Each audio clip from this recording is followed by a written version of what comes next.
कुरान जेड़े बंदे कुरान नहीं ना पढ़े वो कुरान सुन के ही खुश होंदे ने। और कुरान सुन के ही है तुहाडे कोल पसरूर। तवज्जो करो, बाबा जी बाबे की कबर कढ़ी गई तो कबर कढ़ते पे सन तो मिट्टी विचों खुशबू होंदी पई सी। दूर तो जान की गल ही नहीं। कबर विचों जेड़े गोर पे कढ़ते सन ना जी, वो कबर कढ़ते सन तो विचों खुले होंदे सन खुशबूवां दे। अजे मैयत कबर च नहीं आई जी, मेहरबानी करो, अगू पता नहीं असा जिंदगी च आना कि नहीं आना, जुमले लै जा। अजे मैयत कबर च नहीं चाचा आई, खुशबूवां सारियां दी कबरां च नहीं आउंदियां। किन्नां दी आउंदियां मैं दसन लगा। उन्हां रौला पा छड़िया भी बाबे दी कबर पे कढ़ने आ तो जी मिट्टी विच खुशबू। मौलवी आए सारे, उन्हें आके वेख्या, उन्हें कहा वाकई खुशबू आ रही। उन्हें घर वालियां नूं पुछया, चाचा जी गल सुने बड़ी तवज्जो नाल। उन्हें घर वालियां नूं पुछया, उन्हें आख्या यार सानू दसो भी ये बाबा करदा की सी जी। मेहरबानी, वेखो बजुर्ग चिट्टियां दाड़ियां वाले किड्डा खूबसूरत पे सुनते हैं। तवज्जो करे है। उन्हें आख्या भी सानू दसो, ओ बच्चो पुत्र आओ खामोश, भी ये बाबा करदा की सी। नमाज नमूज पढ़ो ना, कहे नमाज तो पढ़ता सी, होर कोई खास अमल? उन्हें कहा जी खास अमल एक है सी अदा। ओदी बेगम दसन लगी, माई दसन लगी। उन्हें कहा की ये खास अमल सी? उन्हें कहा भी ना मैं कुरान पढ़ी सा ते ना मेरा बंदा। असी कुरान पुराने बाबे पुराने बंदे कुरान नहीं सा पढ़े, लेकिन मेरे बंदे ने शौक बड़ा सी भी मैं भी कुरान पढ़ा। जितू जितू बैठा है मैं तेरे सीने ते नक्श कर जानियां ने गल्लां।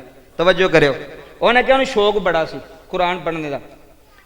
फिर उन्हें क्यों मस्जिद च गया, जाके कारी साहब ने पूछा, कारी साहब मैं कुरान तो नहीं पढ़िया तो हुण मैं पढ़ भी नहीं सकता, हुण तो अगे जाने वाला वां, तो हुण कोई तरीका दसो जिहड़ा मैं कुरान का कोई मैनूं भी फैज़ मिले, कोई बरकत मिले। वो कारी साहब ने बाबे नूं कहा बाबा जी चलो तुसीं कुरान तो नहीं ना पढ़े, तुसीं इंज करया करो, कुरान दियां सतरां खोल के ना कुरान नूं चुम के ना सीने ला के ना जी मुहब्बत करके प्यार करके तो कुरान दियां सतरां ते उंगली फेरदे रहा करो ते नाल आखी जाया करो ये भी हक है ते ये भी सच है। गल सुनने नालों बनती है, इंज नहीं गल लखा मौलवी बुला लै, वड्डे तो वड्डा बुला लै। उन्हें क्या वेखो कुरान पढ़िया नहीं सी वो बाबा। वो जेड़े बंदे सादे होंदे जे ना वो गल दे बड़े पक्के होंदे जे। अल्लाह दी कसम है ये बाबियां नूं कदी मैं मसलक बदलदियां नहीं वेखिया। वो जिथे टिके ने उत्थे टिके ने, कसम खुदा दी। क्यों? वो है सादे ने, है इलम भावें नहीं पर अकीदे ते मजबूत ने। उन्हें कहा ना असीं नहीं इत्थों हट सकदे। जेड़े नवें यूनीवर्सिटी दे मम्मी डैडी मुंडे, अब्बा जी 11वीं क्यों दवांदे हो, तो अब्बा जी खत्म क्यों दवांदे हो? मैं कहा अब्बे नूं कोई नहीं सी पता लगा, तुहानूं हुण पता लगा है। सारियां नस्लां जिहड़ियां इंज ही टुर गईयां ते मुंडे नूं हुण यूनीवर्सिटी जाके समझ लगी भी खत्म जायज़ नहीं तो 11वीं जायज़ नहीं, किहड़ियां गल्लां करी। उन्हें कहा बाबे बड़ा शौक सी, उन्हें घर आना नमाज पढ़ के तो उन्हें माई नूं आखना भी मैनूं कुरान ते फड़ा, कुरान फड़ाना तो उन्हें घर बह के ना जी 17 ते हथ फेरदे रहना ते आखना या अल्लाह भी हक है, या अल्लाह भी सच है। गल तो सच्ची है ना, पूरा कुरान हक नहीं, पूरा कुरान सच नहीं। तो जो कुरान मुकम्मल हो जाता सी ना तो आसमान वाल वेख के आंदा सी पढ़ना तो मैनूं आउंदा नहीं। आए हाय हाय क्या बात जी जी। उन्हें कहा पढ़ना तो मैनूं, हाँ निरियां दाड़ियां नाल भी गल नहीं जे बनदी ते निरियां नमाज़ां नाल भी गल नहीं जे बनदी जे अंदर साफ ना होवे ते। हाँ जे अंदर साफ ना होवे तो फिर कुछ भी फायदा नहीं देंदा। जो अंदर साफ हो जाए तो फिर गल बनती है। तवज्जो करे, उस बाबे का अंदर साफ सी, मन साफ सी।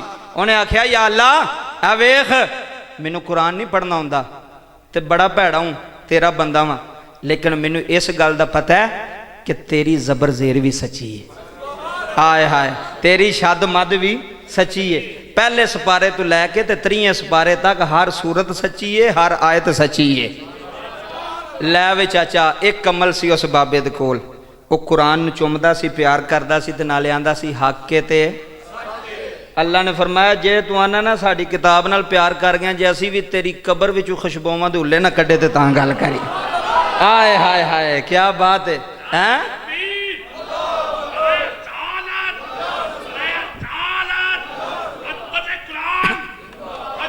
मैं ना अगर तवज्जो फरमाया जी, जिन्होंने कुरान नहीं भी ना आउंदा वो वैसे कुरान चुम ले, हो सकता केड़ी अदा मालिक नूं पसंद आ जाए। चाचा जी हो सकता पढ़न वाले पीछे रह जान तो चुम्मन वाले अगह निकल जान, अदब करने वाले अगह निकल जान।